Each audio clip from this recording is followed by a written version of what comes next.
Almighty God, our Heavenly Father, send forth, we beseech thee, upon thy servants who bear office in this country, the spirit of love and justice, that we may all, in all things, walk before thee with steadfast purpose and a single heart, and faithfully serve in our several offices through Jesus Christ our Lord.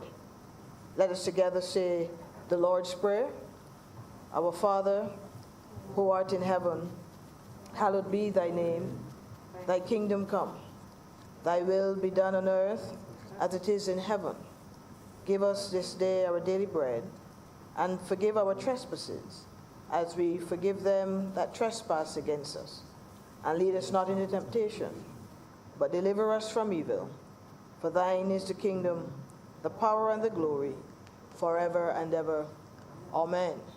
And now may the grace of our Lord and Savior Jesus Christ and the fellowship of the Holy Spirit be with us all, now and forevermore. Amen. Senate is now in session.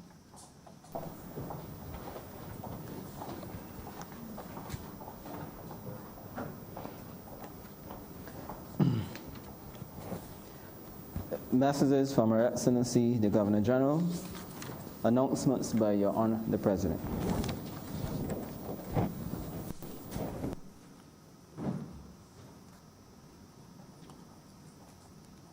She's here. I am to advise that Senator Dr. Walcott will be late, so too will be Senators Maynard and Grant. So no more. And No. She's here. yes.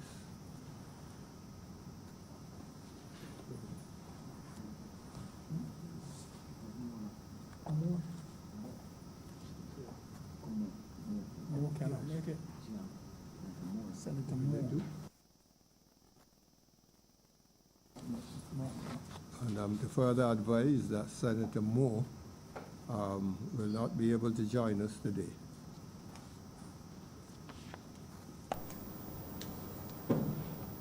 Presentation of petitions, presentation of papers.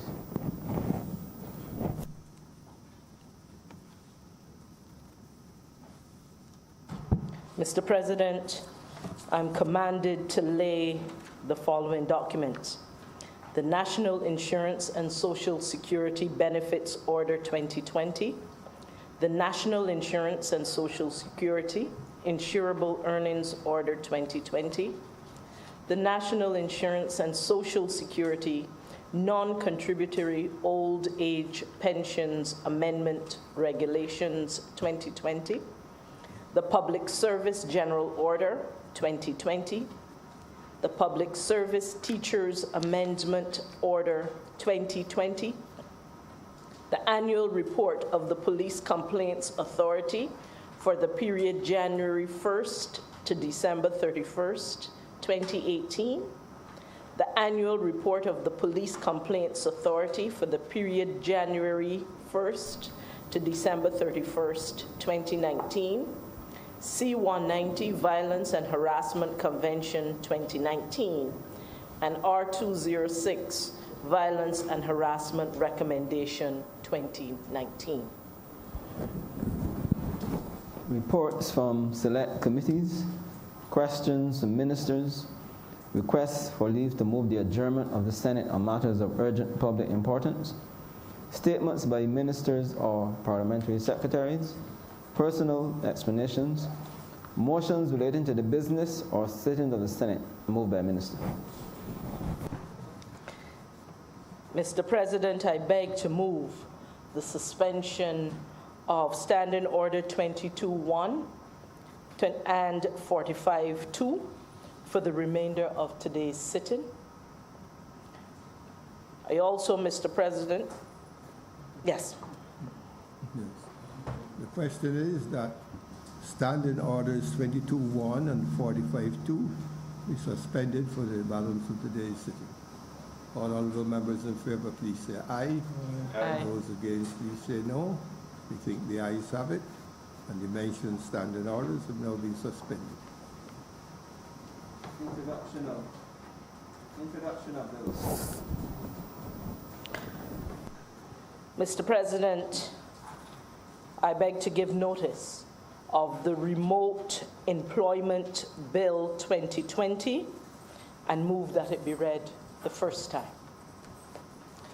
I also wish to give notice of the Integrity in Public Life Bill and move that it be read a first time.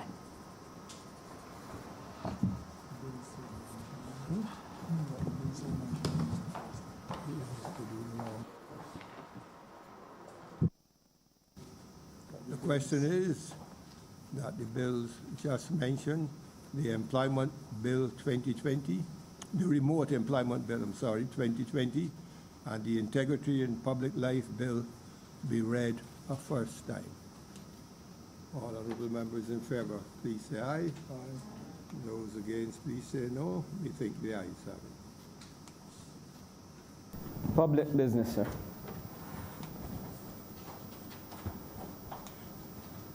Order number 2. In the name of the Honorable Acting Leader of the Senate, to move the second reading of the Remote Employment Bill 2020.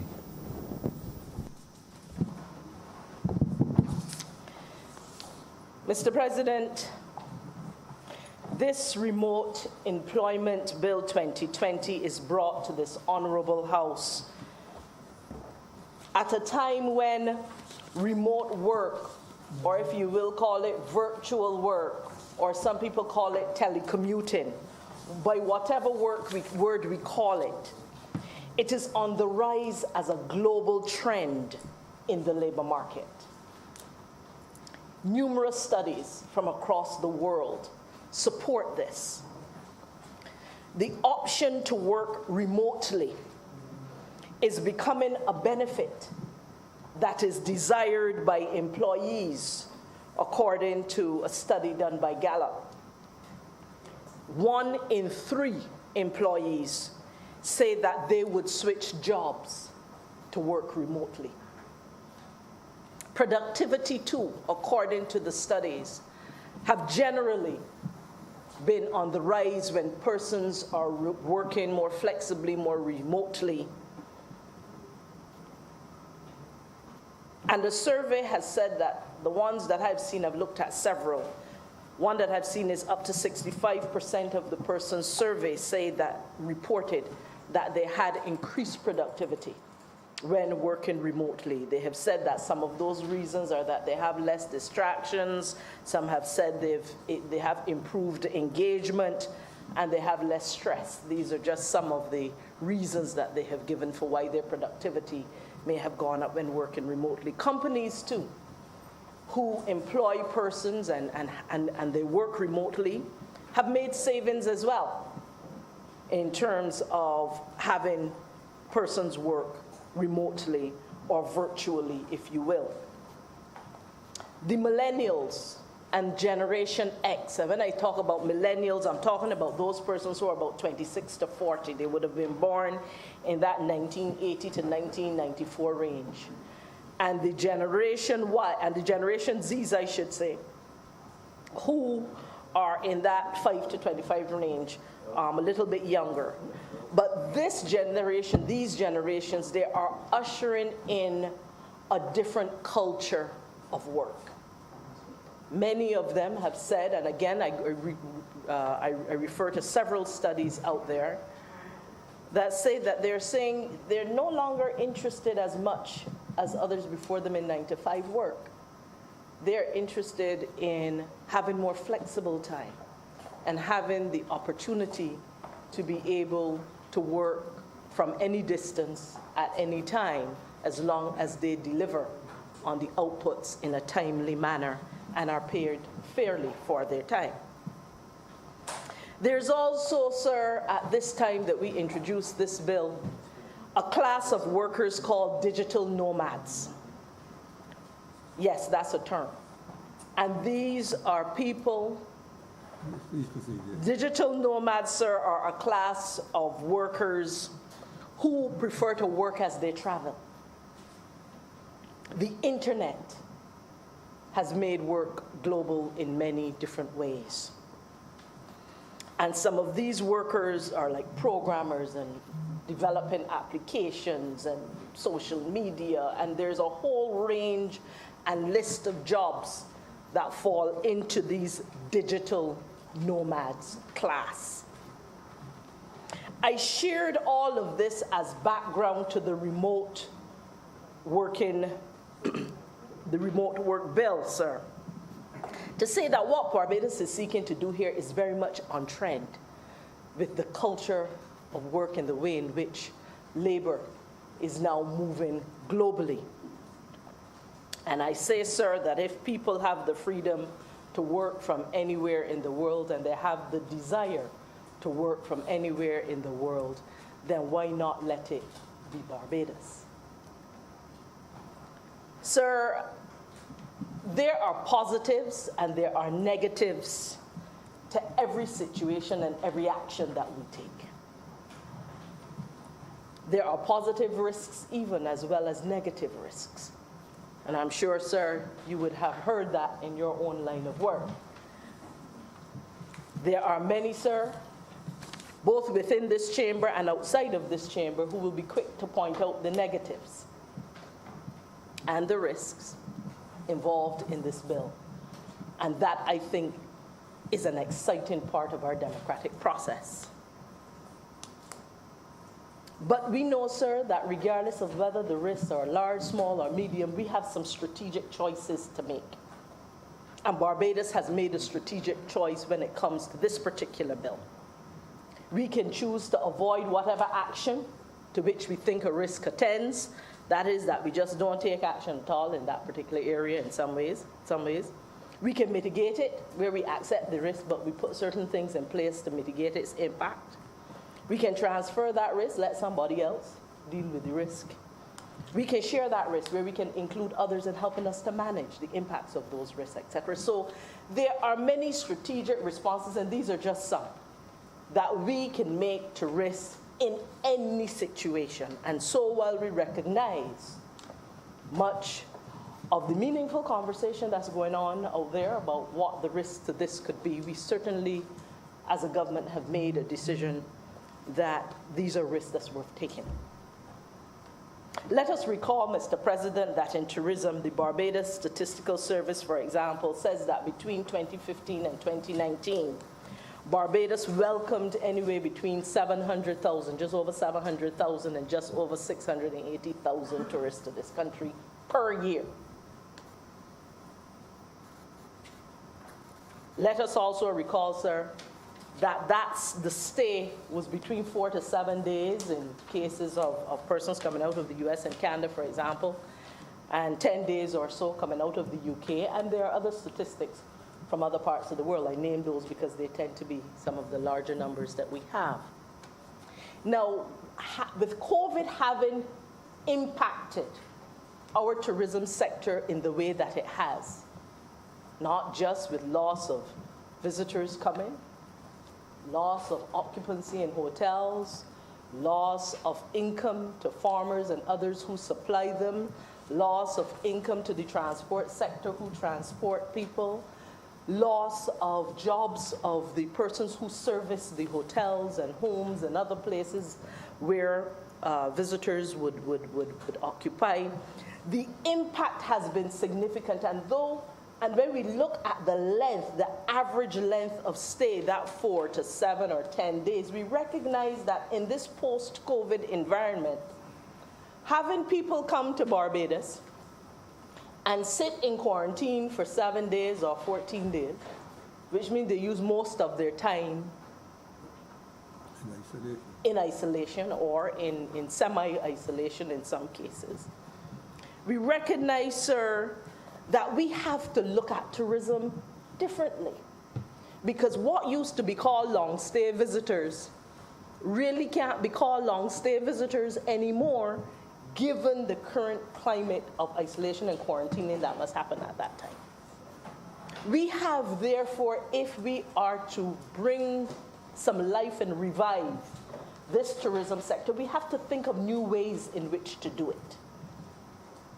And this bill, this Remote Work Bill 2020, seeks to usher in a different way of dealing with tourists, whereby long stay is a bit longer of a stay, where we have said to those persons who are non-residents, who can work remotely and are already engaged in that work, that they can bring the work they already have.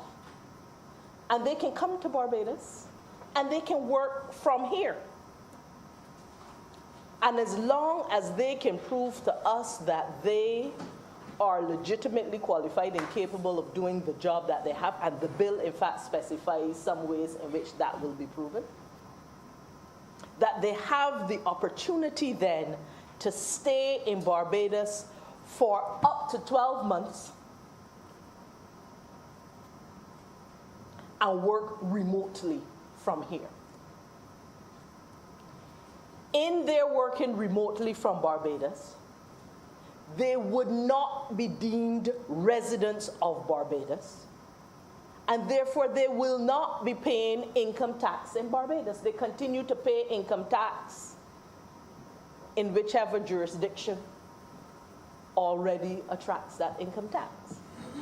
We are not seeking to make them residents at this time with this particular staff. We are simply giving them the opportunity to have a boardroom in paradise.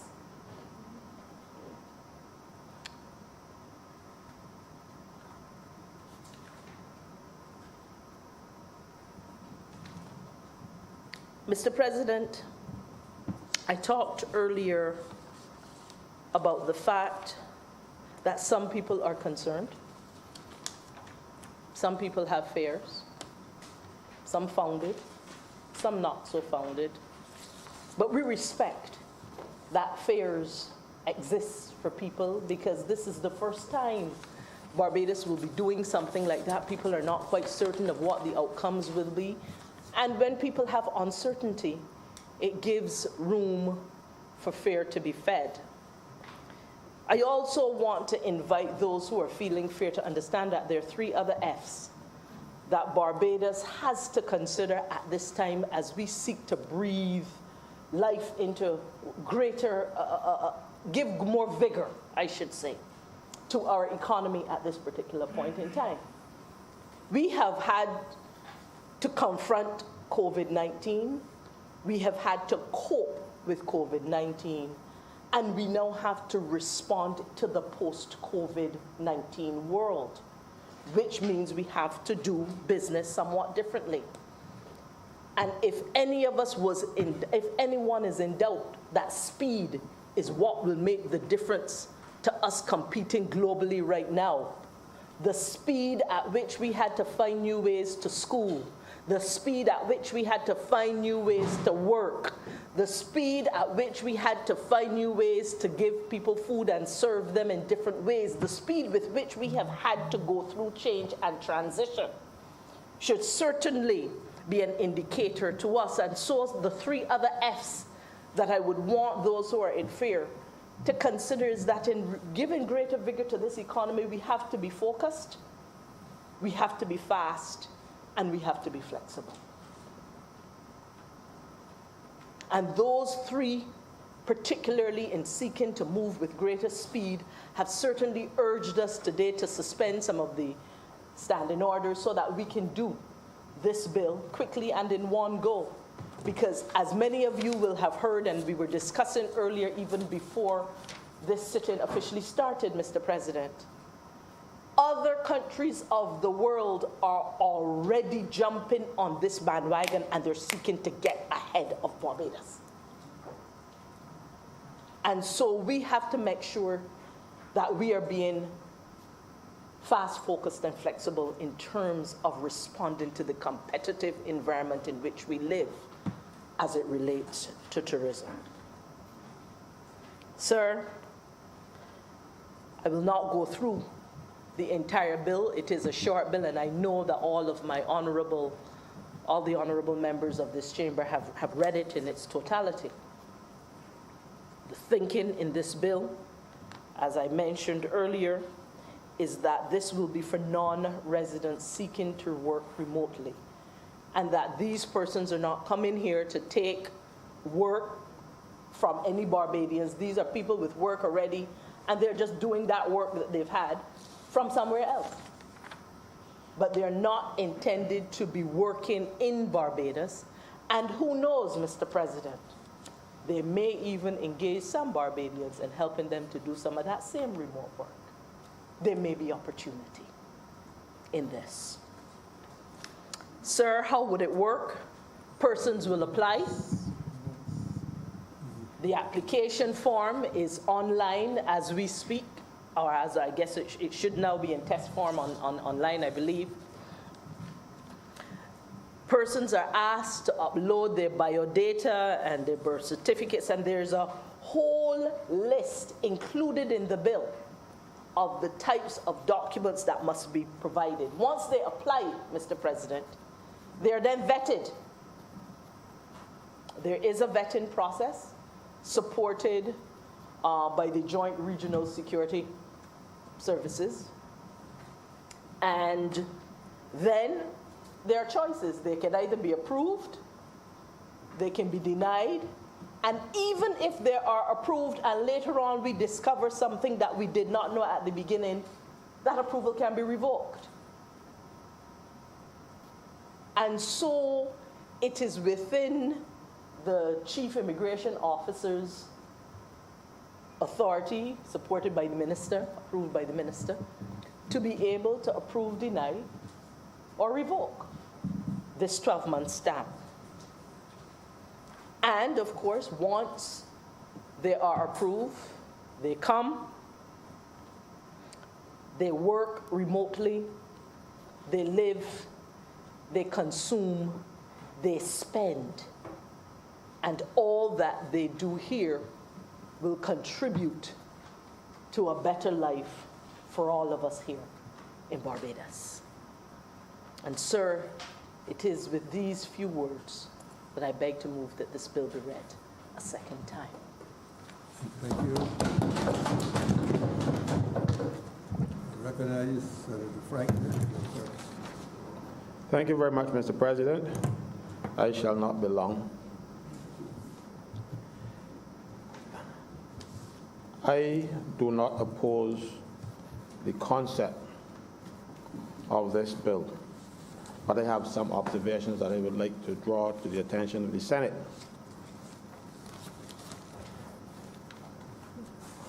I recognize that government has to find a way to get this economy going, and this is one of those things. But my problem, sir, is that I like to find out before the NBC, because that's where I heard about this from, the NBC, you know. Our ministers of government in Barbados over the years have a way of traveling overseas or speaking to people overseas and telling them about government policy before they tell us. I don't like it. I find it offensive. And especially now since I'm here in this Senate, that I believe that if government is going to introduce a measure, they should let me know first before they tell the world. That is one idea.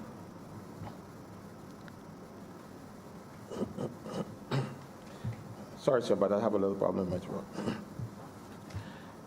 I recognize, and what Senator McConnell said about other people in the world is true. I recognize that Barbados has to move fast before we get left back on this. Already, Bermuda, on the Saturday paper, I'm not going to quote the Saturday paper because you can't quote papers, newspapers in here, but the Saturday Advocate brought a story where Bermuda is introducing this one-year certificate. And it says that Bermuda is following Barbados to introduce this one-year residential certificate. However, I went one step further, and I went to the Bermuda Parliament website, and the Minister of Labor in Bermuda, he made a ministerial statement about this matter, and their objects were to increase the residential population, increase economic activity, provide greater job security for Bermudians, and to enhance the marketability of Bermuda as a place to reside, visit, or do business. The thing, sir, is what I'm concerned about here is that Barbados has set a price on the certificate as $4,000, and if it's a family, $6,000. Bermuda has priced their certificate as $263, but Bermuda dollar is equivalent to a US dollar, so it's 263 US dollars for all intents and purposes. Now, if I had the option of coming to Bermuda or Barbados, and I had to pay $4,000 or $200, I might be tempted, because Bermuda is still a paradise too. Not as much as Barbados, but me and my Bermudian friends will argue about that over and over. But that might be a consideration for someone. And so we might be pricing ourselves out of the market, a market that we took initiative on, and then somebody else come in and undercut us, and not even by half. See, so I think that is something very relevant for the government to consider, the cost of these certificates. However, sir, there's one area of this bill that troubles me, and it is in the definition on page 11. Remember page 11. Page 11.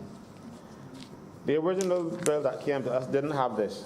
This came out yesterday, and it told us that we will replace, the House replaced it yesterday. So replaced this bill yesterday. And in it, in the instructions, it says here, the definition of terms. It says, individual who will be engaging in remote work, that's the applicant in Barbados. The definition of family, and this is what I have trouble with. It says, family is the applicant, spouse, partner, and dependent or dependents. Sir, are we trying by this piece of legislation to get something through the back door? I'm not punning.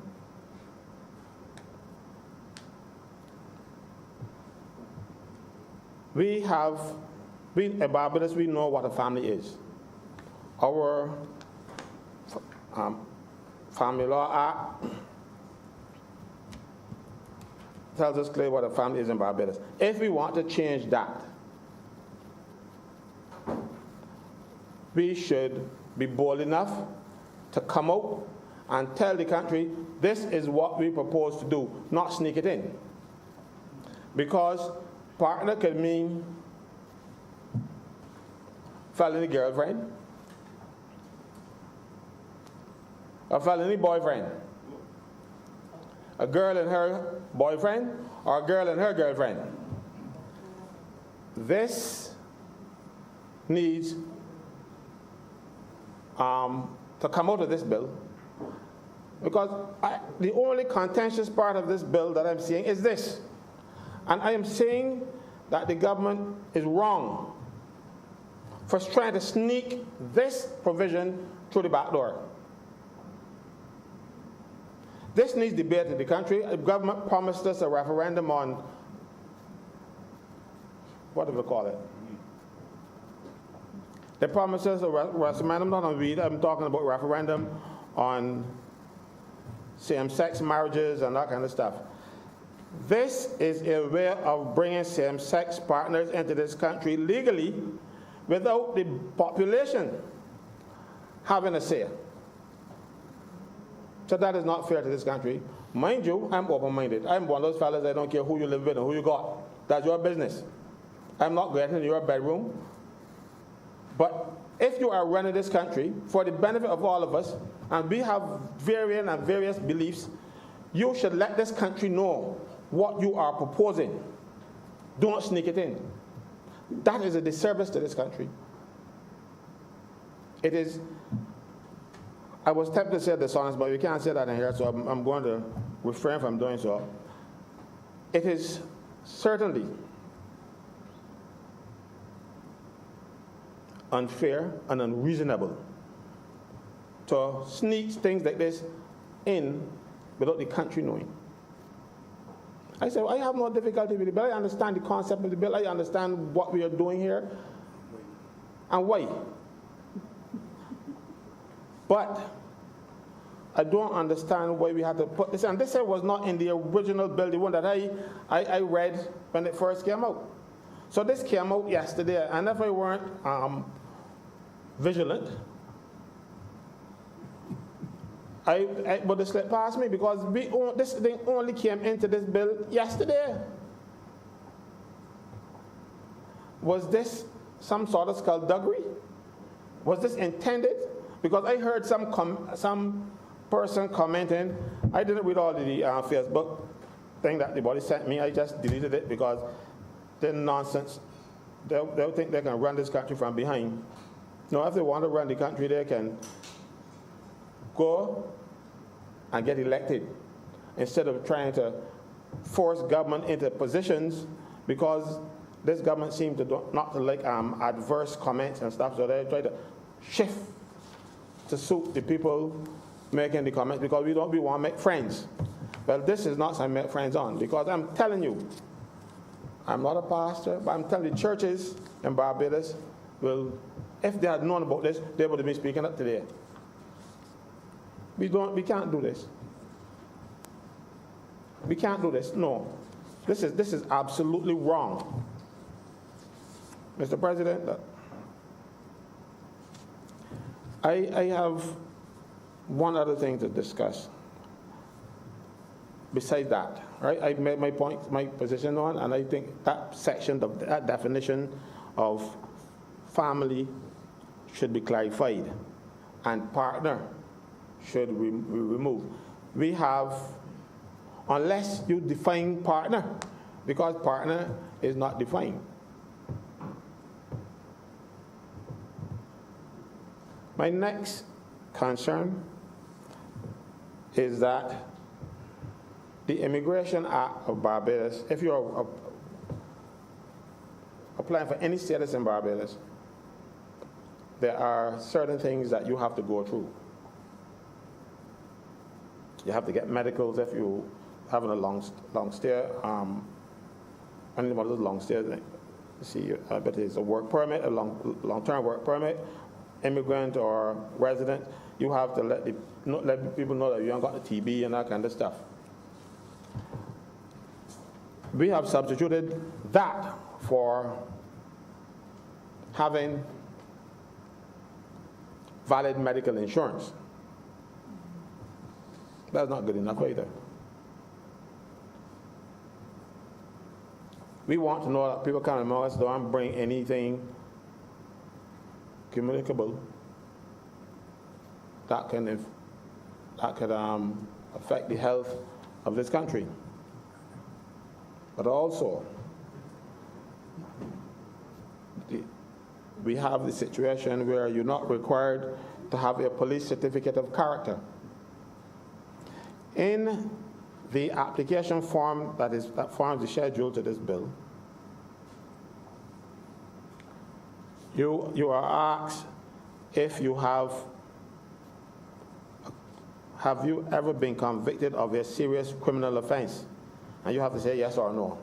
That too, sir, cannot suffice. Because if I'm a crook and you ask me that, I can say no. When you find out, so I might have been working here for 11 months already. So what you can do? Revoke my status? So we need to, even if we want them to come quickly, let them know that if you say no here, and it is found to be no, because we're going to continue to do our checks, because we're trying to get them in fast. So if you get them in fast, you wouldn't have sent Interpol to get the information from them. Because when you worked in immigration, you used to send the person's information to the special branch.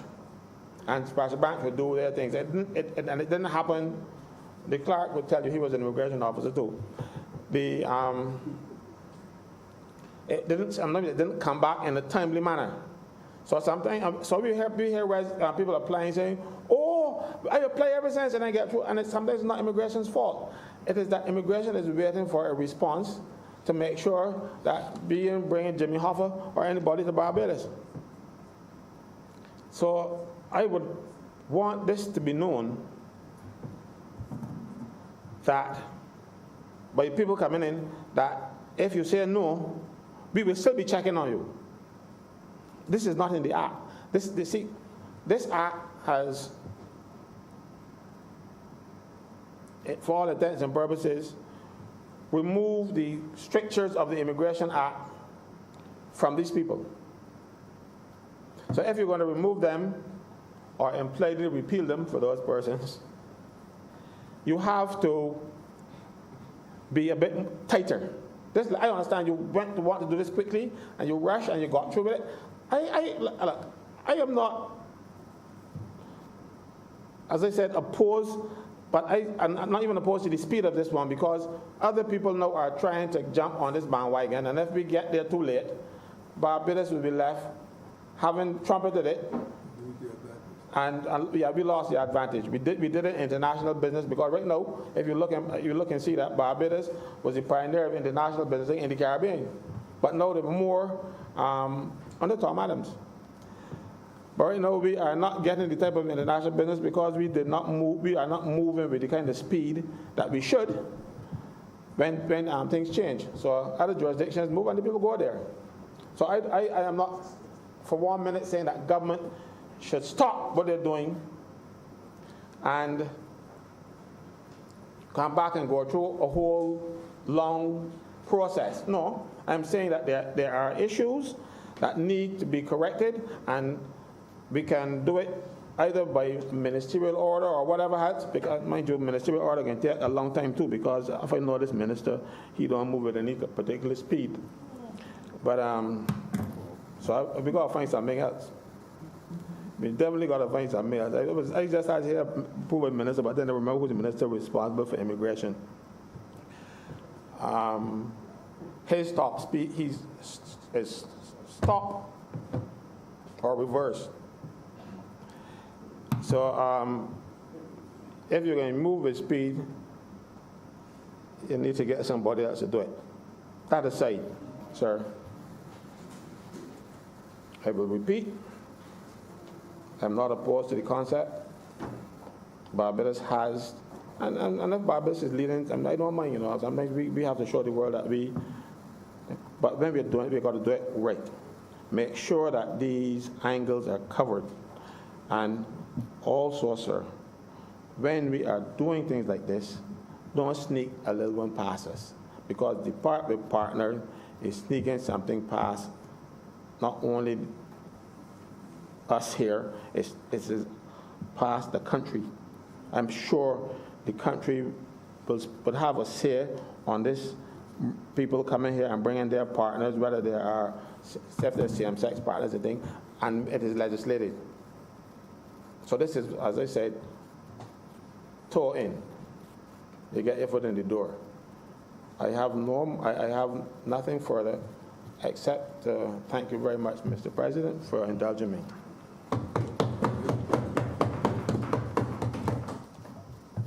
Senator Wiggins, it's your turn, please. Thank you very much, Mr. President, and good afternoon for giving me the opportunity to speak. I think yesterday there was a regional panel discussion on the impact of COVID on the tourism sector in the Caribbean and what countries would need to do in order to jumpstart their economies. And it's at this point that I want to say that Barbados went ahead, and we have to compliment the government of Barbados, Mr. President, for this bold initiative that the Prime Minister has taken in introducing this Remote Employment Bill 2020. She went on a media blitz. All the major networks around the world have picked up this brilliant initiative that she has introduced to this country, because we are now balancing lives against livelihood. And we have to find a way to support the people of Barbados where we can earn a salary as well as where we can eat. And it's a difficult balancing act that the country has to do.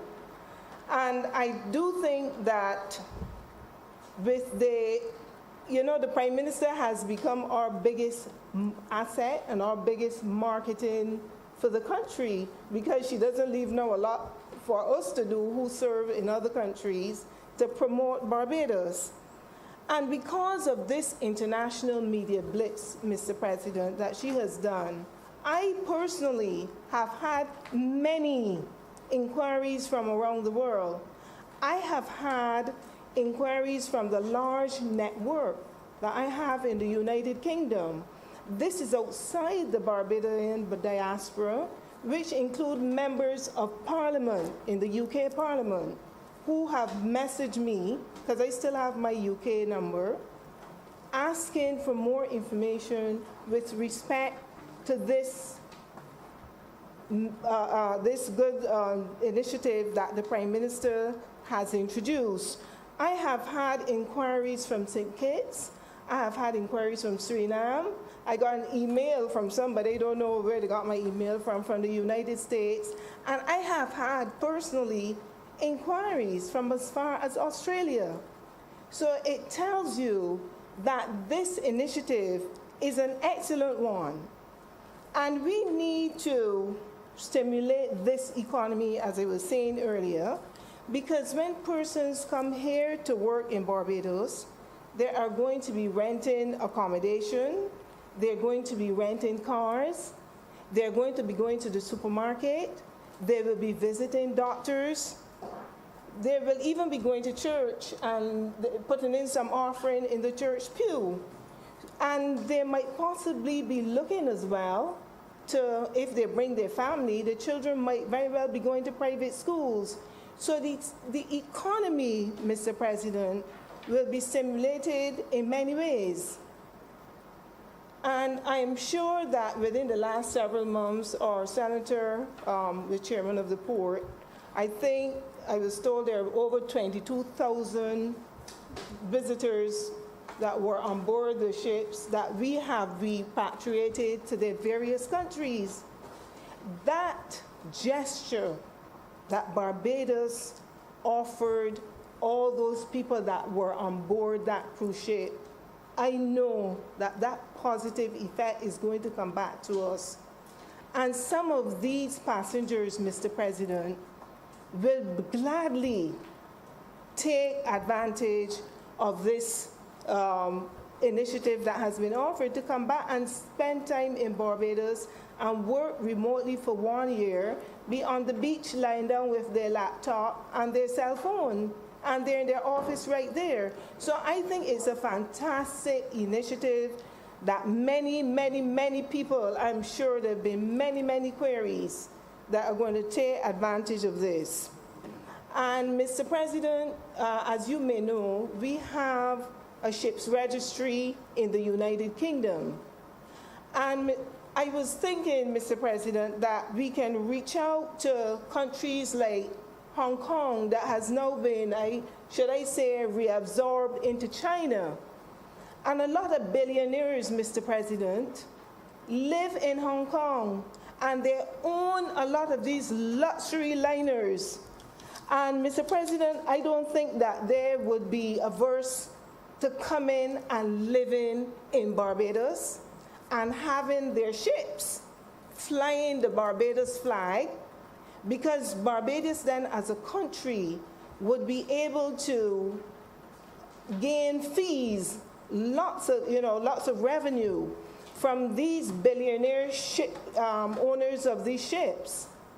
And some of them will buy homes here in Barbados, and all that, Mr. President, will stimulate the economy.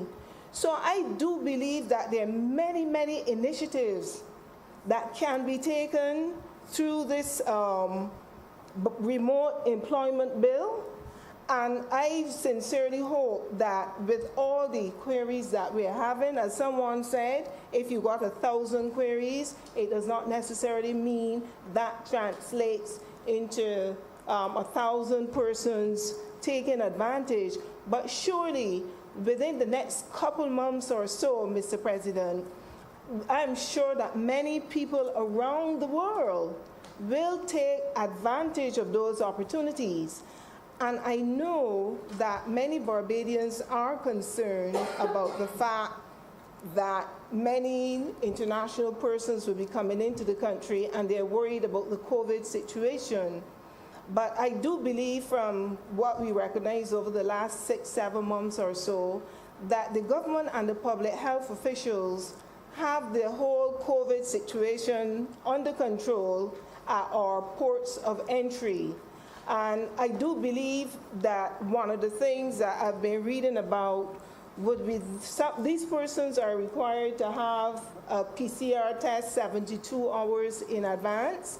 And those who do not have those tests, Mr. President, are going to be tested here at their own expense, or we will, for Barbadians, we will obviously be testing them. So, Mr. President, I am very confident that within the next few months or so, lots of persons who have never visited Barbados, or those 25,000 passengers who have been repatriated from the cruise liners that are here, will be taking advantage of this great opportunity. And I look forward to seeing Barbados rise again in terms of its GDP and supporting all the programs that we have here. And with those few words, Mr. President, I do thank you for the opportunity to speak. Thank you.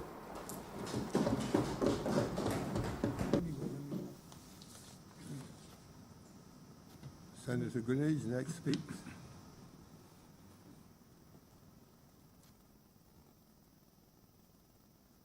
Thank you, Mr. President, for recognizing me. I stand, sir, this morning in support of this 12-month Welcome Staff program, as it is unofficially called. In truth and in fact, it is really the Remote Employment Bill, and I fully support it. Mr. President, the ability to be in Barbados and to be doing work elsewhere is nothing new. Nothing new at all. When persons come here on conferences in particular, they do this all the time. You can see their heads down in their tablets, their heads down in their laptops, and they are actually working here in Barbados, and that is in relation to their workplace in Canada, in the US, or wherever. And it is a fact.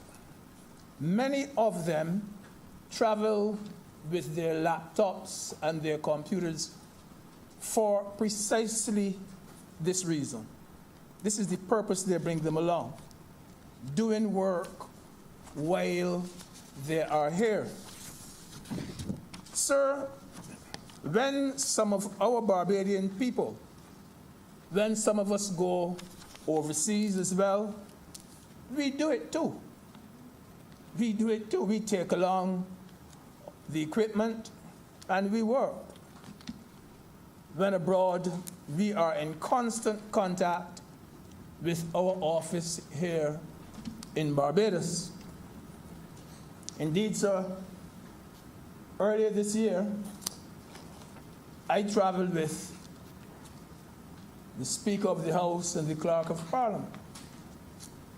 And, sir, I was so jealous. Honestly, I was. How they were able to be beside me, whether we are at breakfast or whether we are, and they are working from there and doing all the work here.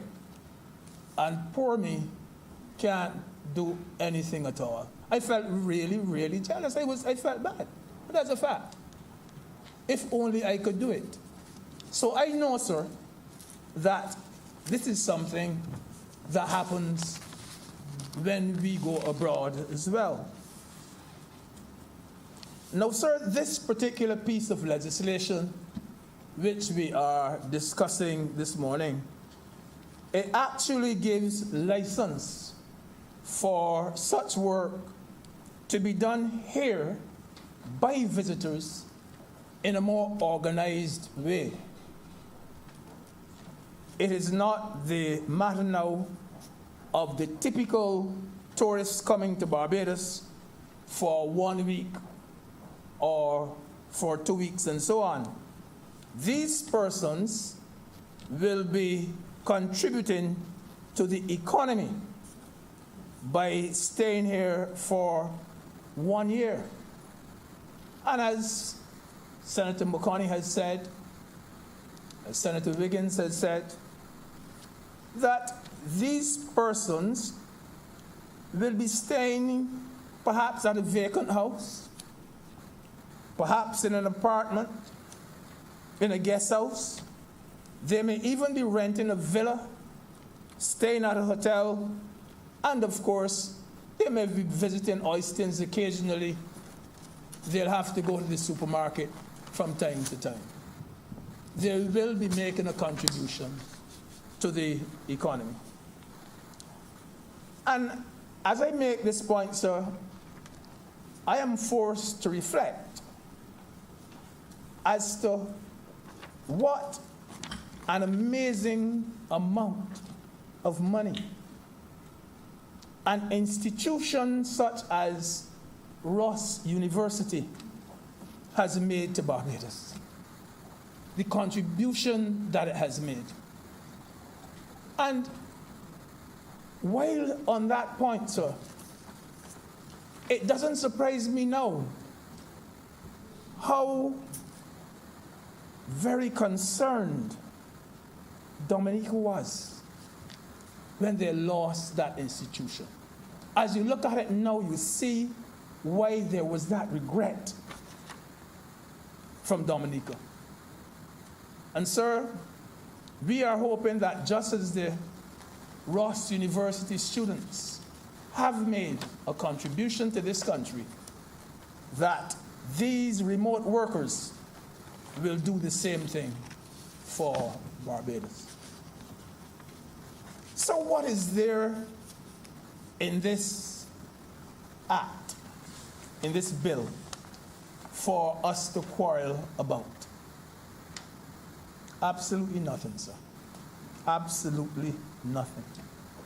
There is going to be a register with the names of those who have been awarded the certificates, and that will be kept, so I believe, by the Chief Immigration Office.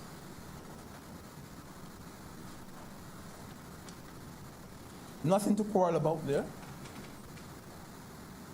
The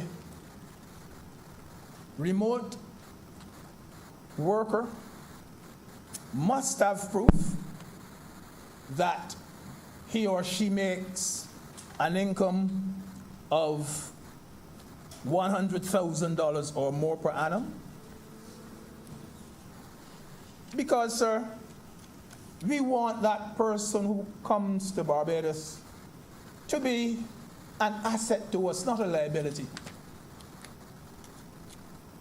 This is not the kind of person who will come to Barbados and then if something happens and they're ill, they can't even go to the doctor and so on. We don't, this obviously, some thought must have gone into this. What is there about that for us to quarrel about? We do not want the person to be someone who is merely eking out an existence. We want someone who is self-sufficient.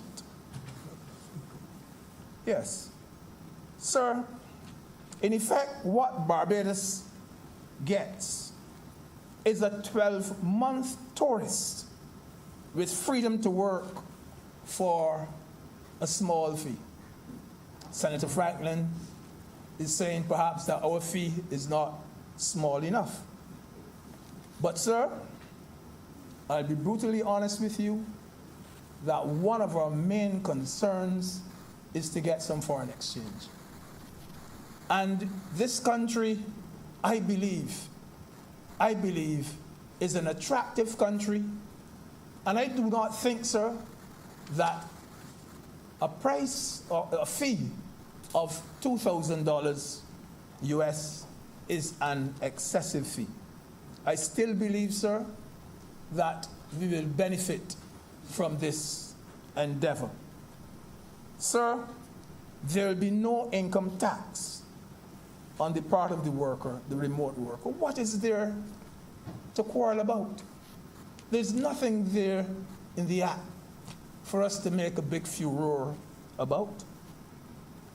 The worker may apply, not automatically get, but the worker may apply to have the grant, the certificate extended for another year.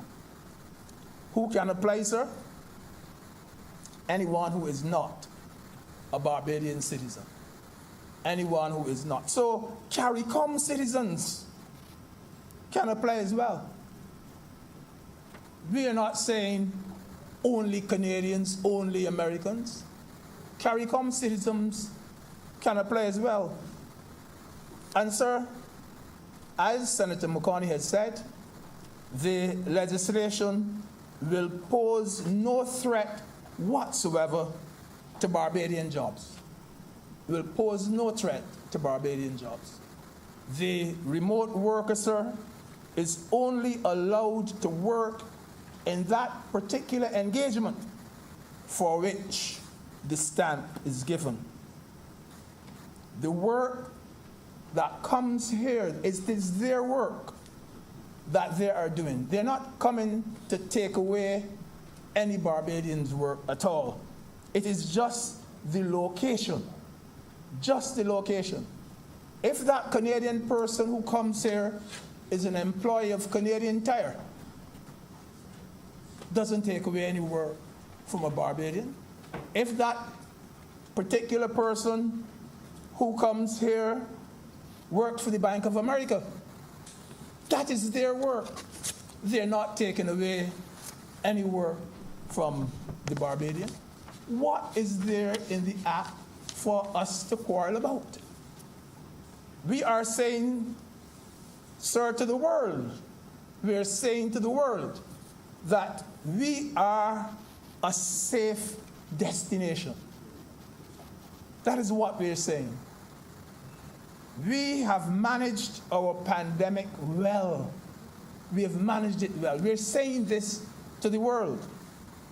Sir, if we had managed this coronavirus episode, sir, badly, I can tell you one thing, that this morning, this bill would not have been discussed at all. If we had managed it better, we would not have been so bold as to go and invite people to come to Barbados. And sir, there were so many initiatives that we put in place. And even as I think about it, sir, I think of those Cuban nurses who are still in place here in Barbados. Think of our own nurses, first of all,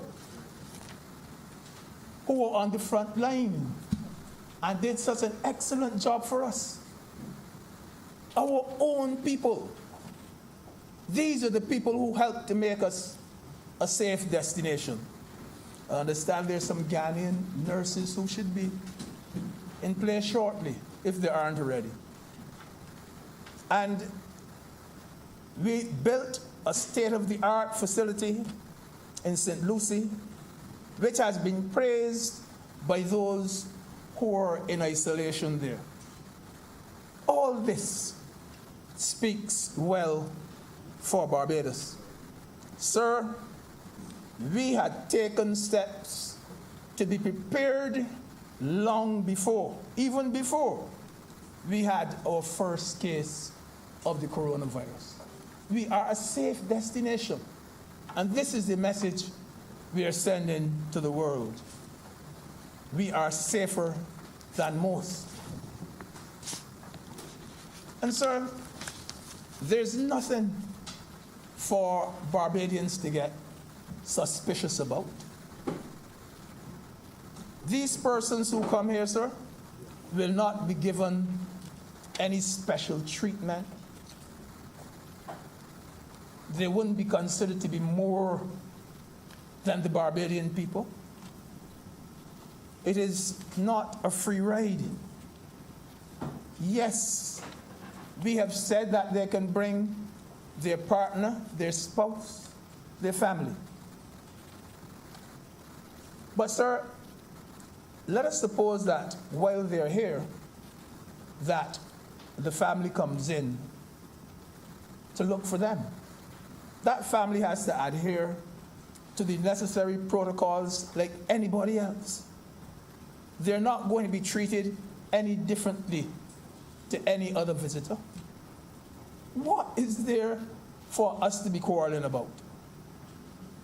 In fact, sir, I like the words of the health minister, Minister Bostic, when he says, not even diplomats will be exempted.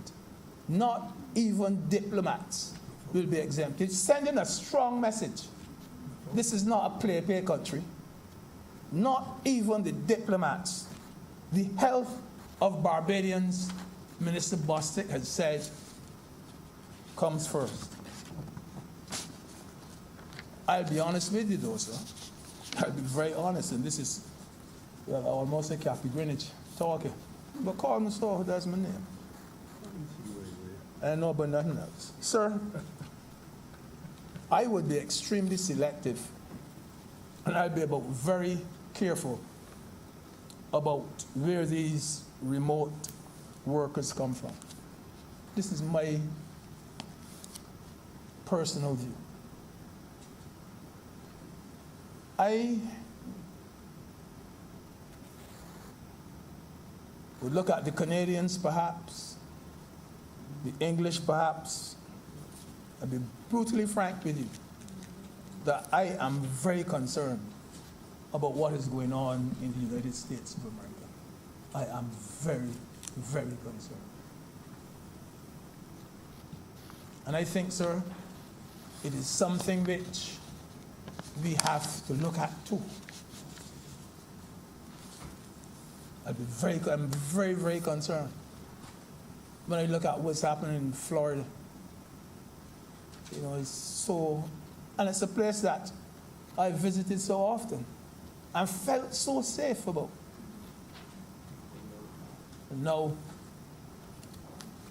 the Bajans will say, all hell has broken loose. Sir, truth be told, sir, Barbados has had an excellent international profile and continues to have a great reputation at the regional and the international level. During the pandemic, the country was praised by Trinidadians in particular, praised by cruise ships, praised by international organizations. And I do believe that one speaker so far has actually even though they didn't mention the name, when on one of the networks we saw one of the biggest celebrities perhaps in the world say, let us go to Barbados. Barbados is calling us. Let us go there. We have an excellent international record. Sir, the effect of the coronavirus continues to make governments the world over think outside the box. This pandemic, sir, continues to force them to be creative. And I can tell you, sir, when it comes to creativity, the Mayor Motley-led administration is an extremely creative and proactive government. It is an extremely creative and proactive government. This is not a time, this is a time for action. Not next year. Not next year. Now is the time for action. We have a duty, sir, to bring back this economy to life. Right now, sir, tourists are not coming to our shores. Our revenue train, Mr. President, has crashed. And we cannot just sit down and twiddle our thumbs. We have to get up and do something. We have to try new things, sir. We have to experiment with new ideas. We hope that this particular program works. This government, sir, gets an A+ for effort. It gets an A+ for effort. In the words of the Prime Minister, sir, we have a duty to try. We have a duty to try. And sir, the government, I know, will make every effort to ensure that this initiative works.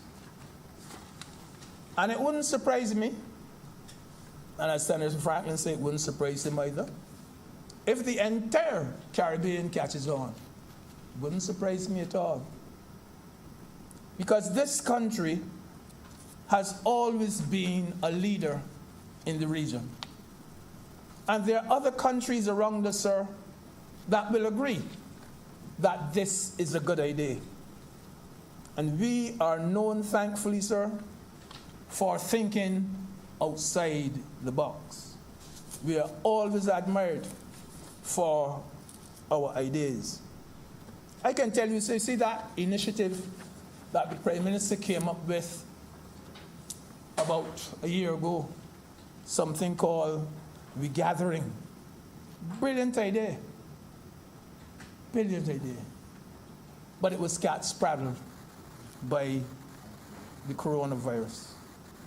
But it is testimony to creative thinking and to her fertile imagination.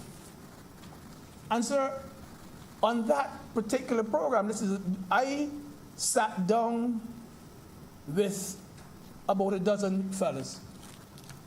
And I decided, you know something, I can make St. Philip own the best of the regathering. It would have been this month in July.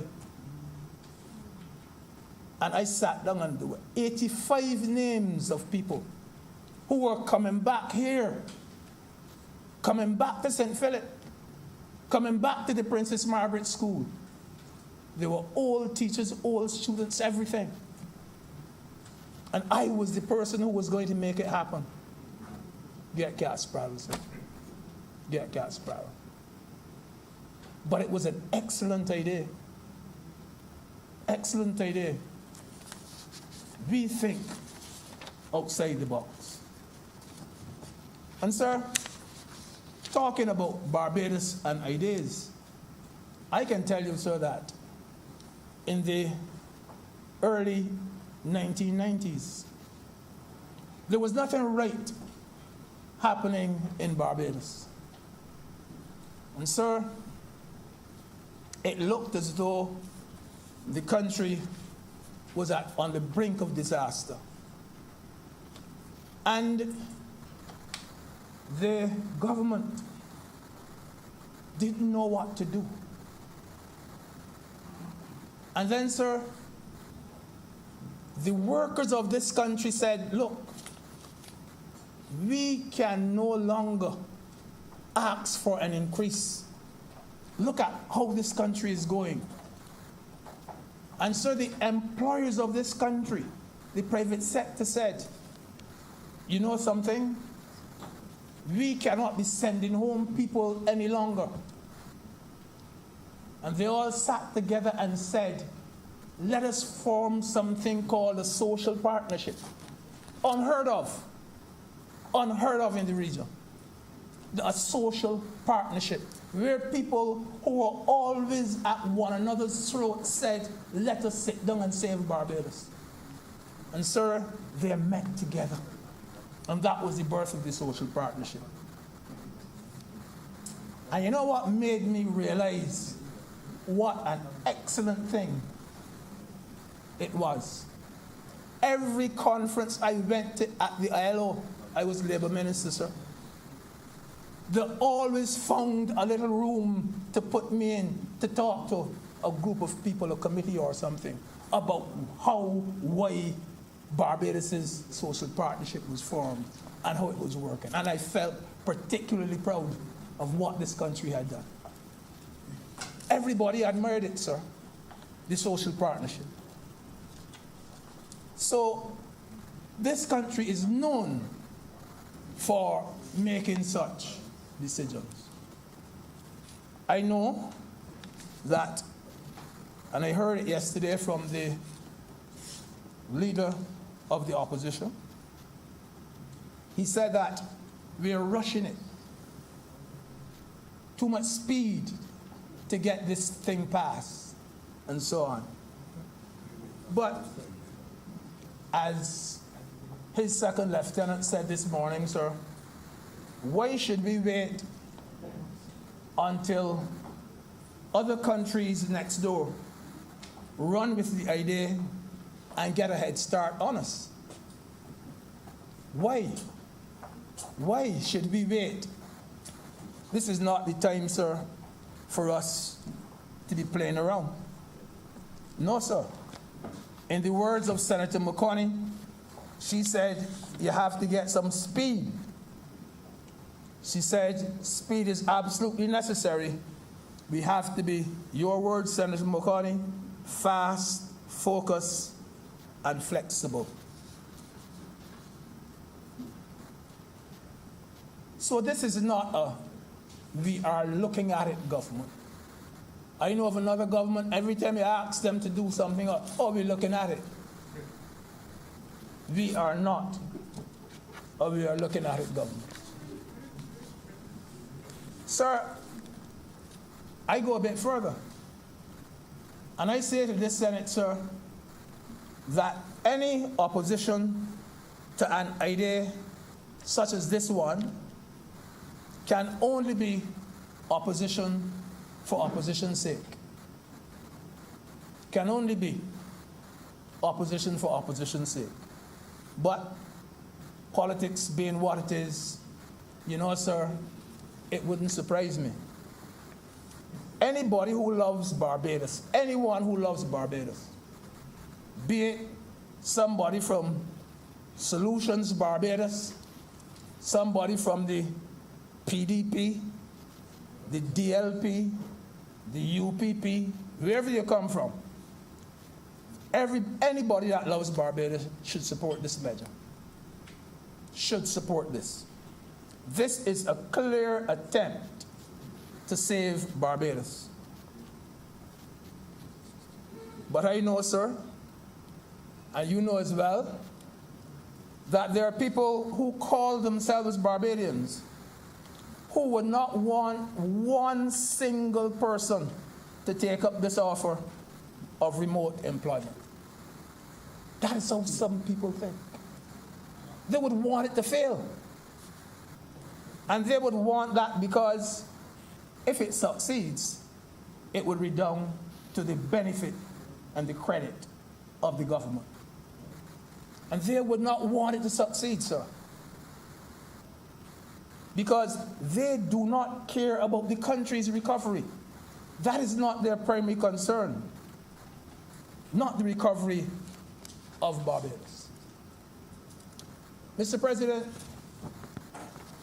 I want to say, I hope my time still have a little time, a little about our domestic, our local, our Barbadian remote employment.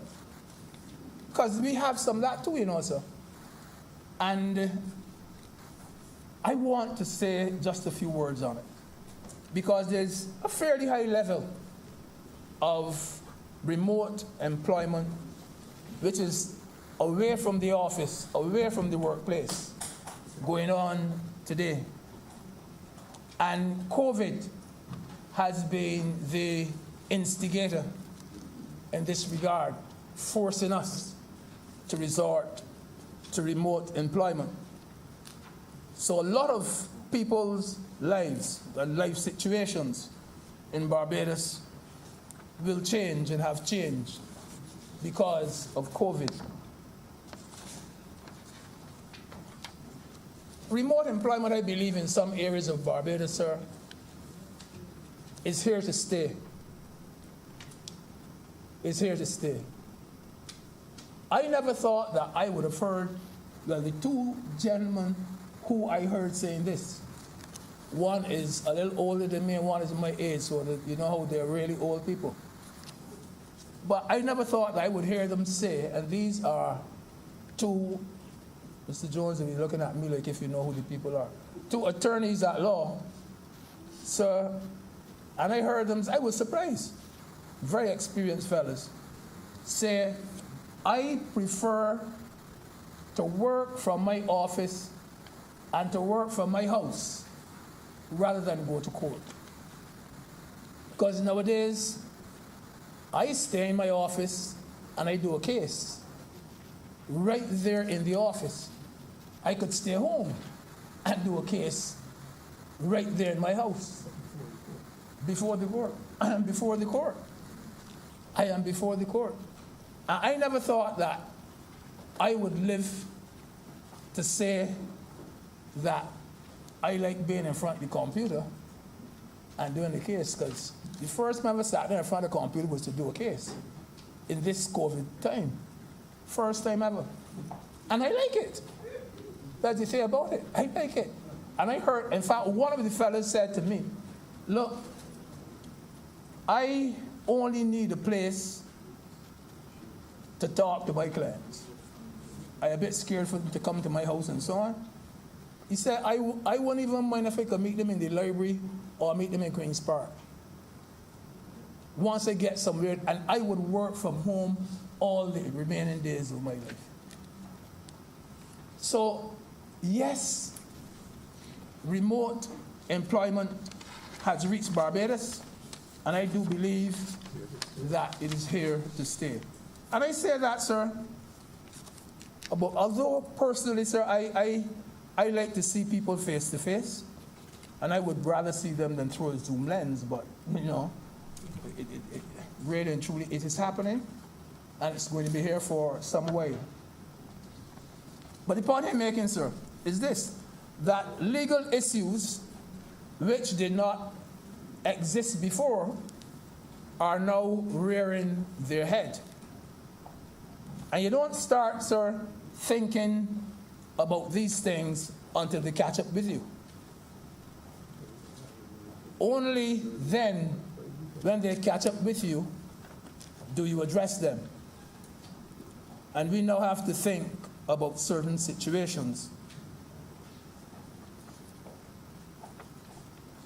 And at this stage, when we're thinking about it, sir, every single thing about remote employment is not going to be perfect because it is still a learning process. The law now has to walk hand in hand, walk parallel to the developments that have taken place in remote employment in Barbados. For instance, sir, if you are injured, and I know that people like Senator Franklin and Senator Moore, this would be, if you are injured while working at home, have you been injured on the job? No. I leave that there for what it is. According to the law, sir, the employer is to provide a safe place of work. If you are injured in your home, is the employer responsible? I know, sir, that if you were in the office, somebody could see when this chair moved from under you or when you slipped and fell. But if you are at home, that is more difficult to prove. Now, does a safe place of work extend to your house? We have been taught, sir, that in law, the expression course of employment, say in order for you to be injured during the course of your employment, sir, you must have regard for the time it happened, for the place it happened, and the circumstances under which it happened. Those are the three things: the time, the place, and the circumstances. So, you must be within the time frame, you must be at the proper place, and you must be doing something which you are employed to do. So, sir, if you were in the office and there was a hole in the office floor and your chair slipped through it or your foot or whatever, yes, employer responsible. Even if you were in the kitchen, in the lunchroom at the office, and the microwave or whatever blew up, yes, the employer. If the chair crashes onto you, yes, the employer. But sir, if you are sitting at home in an ergonomically unfriendly chair, and something happened, is it the fault of the employer?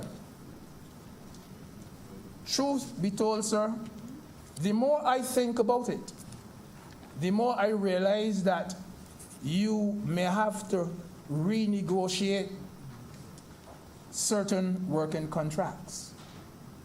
You may very well have to do so, sir, and make those contracts include or exclude certain things. Coming home now. Sir, the employer, remember, did not give you the chair. He didn't tell you which chair to sit down in. And the employer is going to ask, why should he be responsible? Well, this, I believe, that the workers and the unions will have to take up and ensure that our safety and health regulations cover them when they are at home. Sir, I know I can see that index finger of yours telling me the time is up, but I will leave all the other discussion on remote employment locally for another time. I very much support, sir, the remote employment bill which is before the Senate. I'm grateful, sir. Thank you, Senator. We will next hear from Senator Nurse.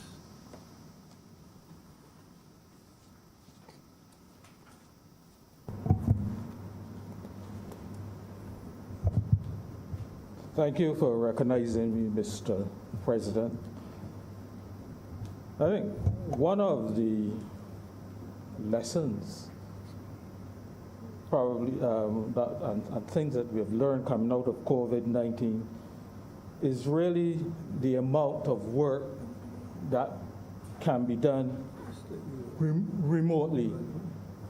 And it is amazing.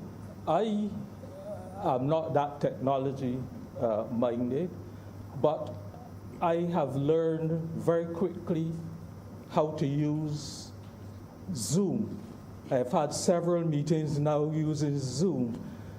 I have been able to organize all of my banking through the assistance of my young daughters electronically.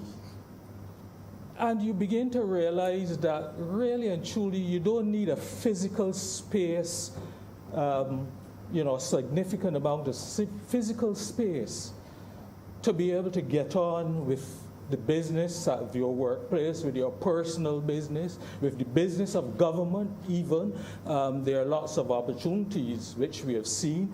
I've seen my daughters, again, who work in government, working from home, several meetings, and sometimes way into the evening. They have been working at meetings, working remotely at home. So this bill, I think, recognizes and seizes an opportunity where people not necessarily working at their home base where they live, but coming to Barbados and continuing to do their work efficiently from their workplace several thousand miles away. And I want to applaud the government, therefore, in this situation, for attempting to get the tourism sector back up and running. We know, of course, that the tourism sector represents our hugest source of revenue to the country, and therefore, any new products that we can add, any new things to try to get that aspect of our economy back up and to get the tourism product moving and working again must be applauded. I know that Barbados is not necessarily the first, of course, country that is doing this. And I rather suspect that a lot of other countries will get on the bandwagon and try to mimic this product that we are promoting. But I dare say this early start for us, and it is good that we have gotten a jump start and that we are thinking outside the box, as Senator Greenidge suggested, I think shall hold us in good stead. Barbados has done a very good job in the past of marketing its tourism products. And therefore, I think that with the level of marketing and so on, which is obviously going to be put in to the efforts to get these people, these visitors here, I think we will be able to stay ahead of the game and stay ahead of the pack.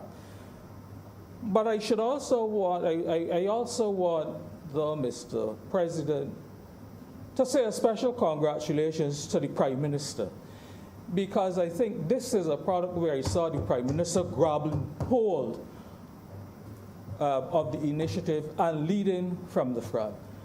And I think that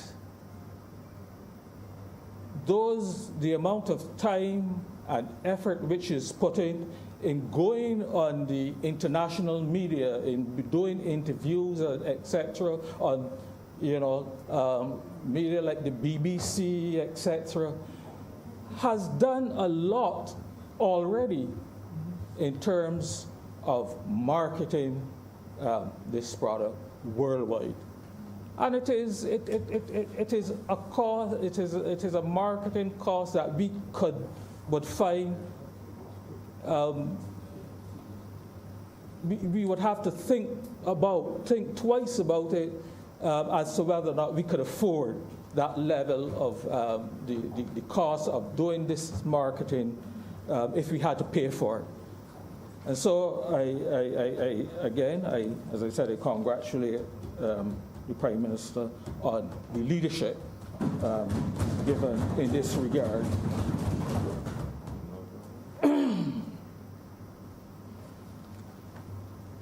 Mr. President, I think it is a good initiative. I hope it works.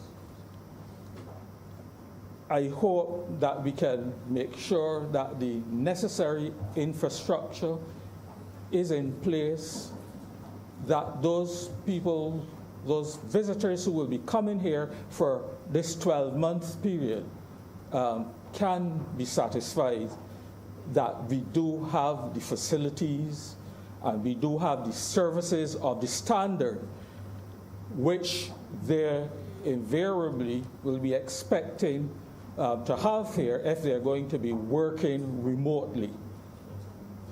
And I raise that point not to be negative or not to throw cold water, but to recognize that we in Barbados have had some challenges with virtually all of our utilities within recent times. Mr. President, we know of our water situation. It has not improved, it has gotten worse.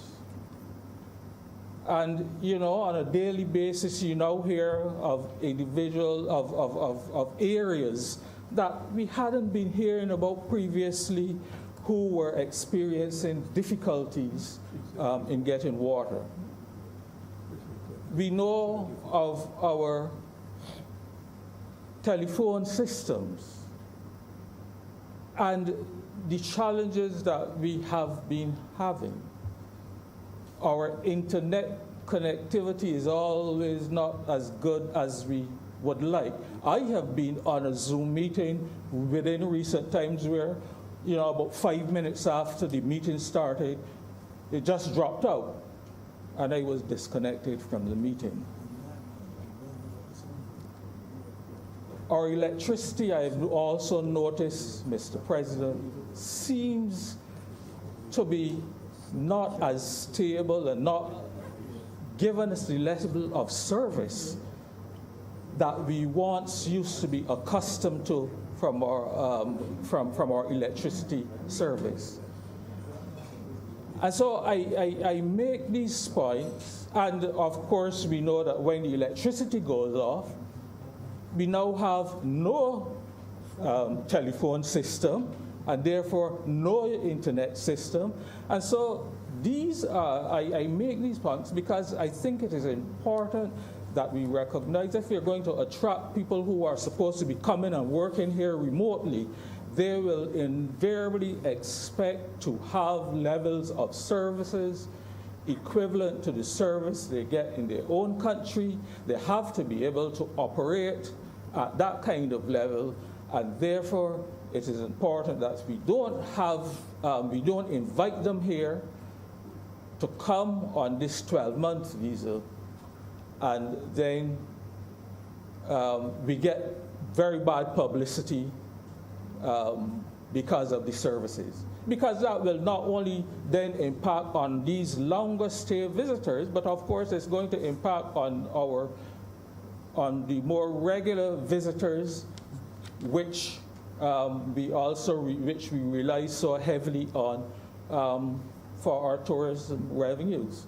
So we have to get it right. We have to ensure that we nudge along all our various services to ensure that we have a levels of service that meets the expectations of those visitors coming here.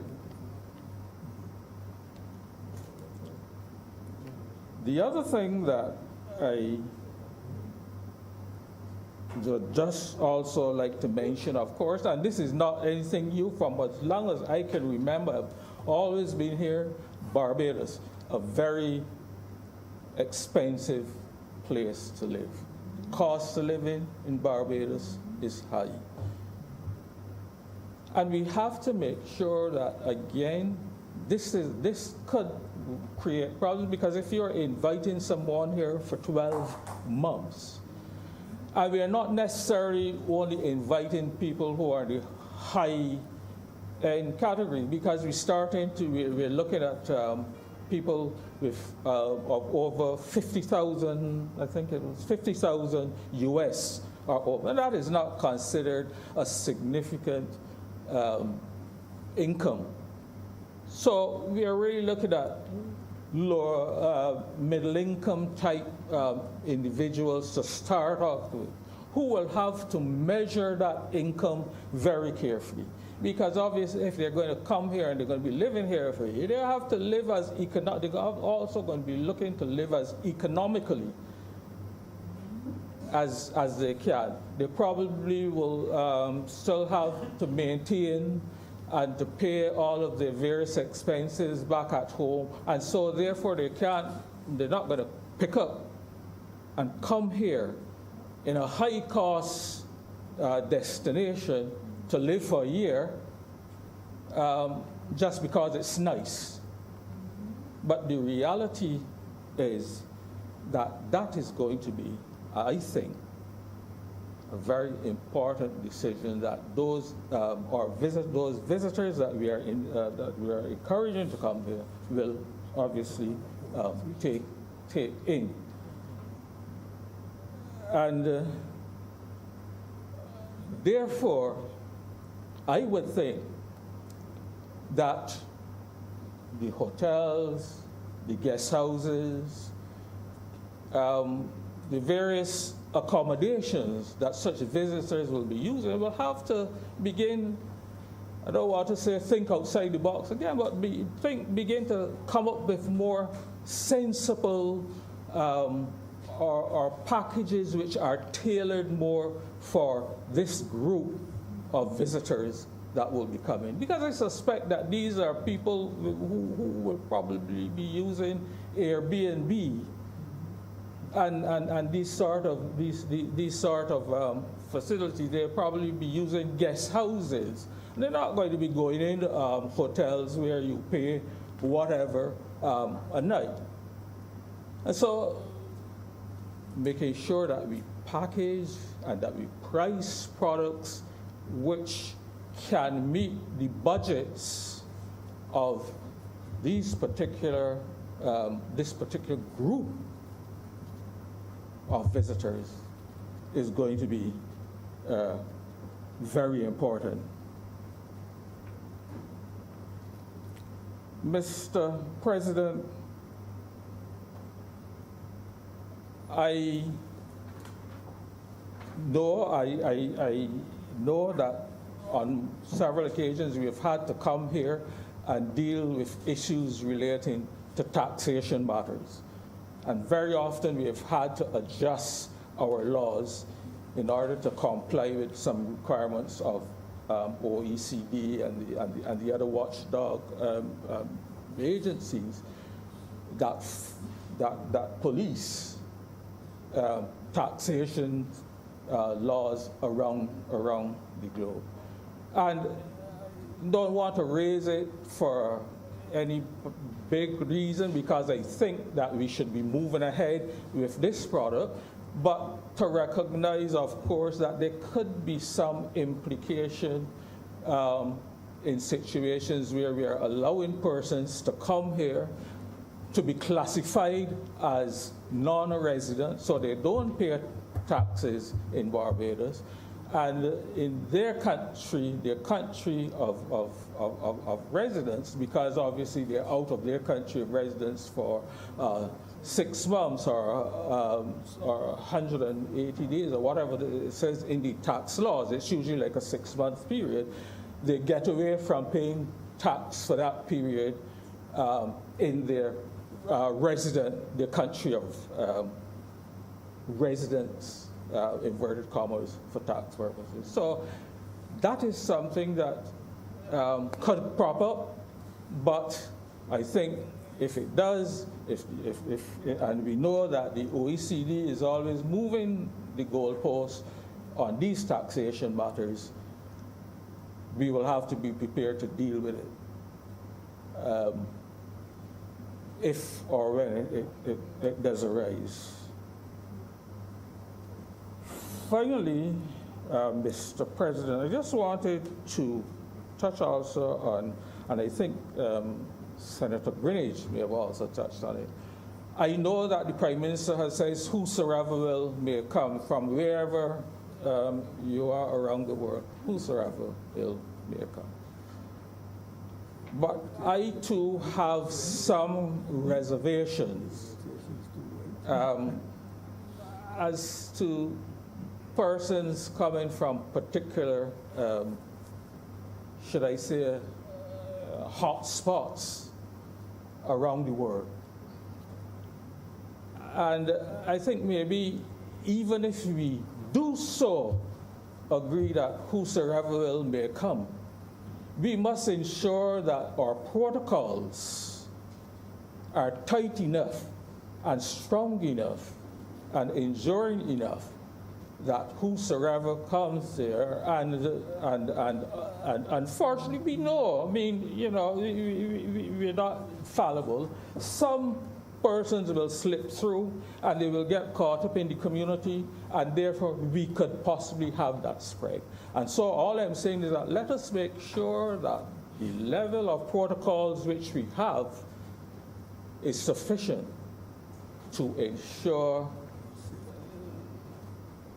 that we mitigate against or try and reduce or minimize the possibility of as we open back up and as we go after this group of visitors, that we don't create other internal problems for ourselves and for the country.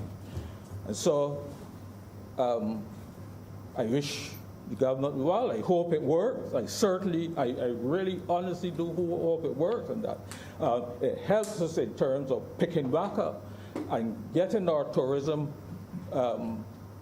operations running again and generating the level of income. But I think we need to continue to recognize that we have to be eternally vigilant. And I just want to make one last point as an appeal to Barbadians generally now, because I have noticed within the last, I would say, probably 2 to 3 weeks, it seems as though from the time the Prime Minister announced that the country was being opened back up, and that people seem to have thought that the COVID went away as well. And they seem to have been not that level of cooperation in terms of wearing masks. I seem to see less people now on the streets and so wearing the masks and doing the necessary things that we need to continue to do to keep the country safe. And so I appeal to all Barbadians to continue to be vigilant, continue to be safe, continue to mask up, so that we continue to keep this country safe, and that in that way we can keep it open for all these visitors that we hope will be here to enjoy it with us. And with those few words, Mr. President, I am obliged to you.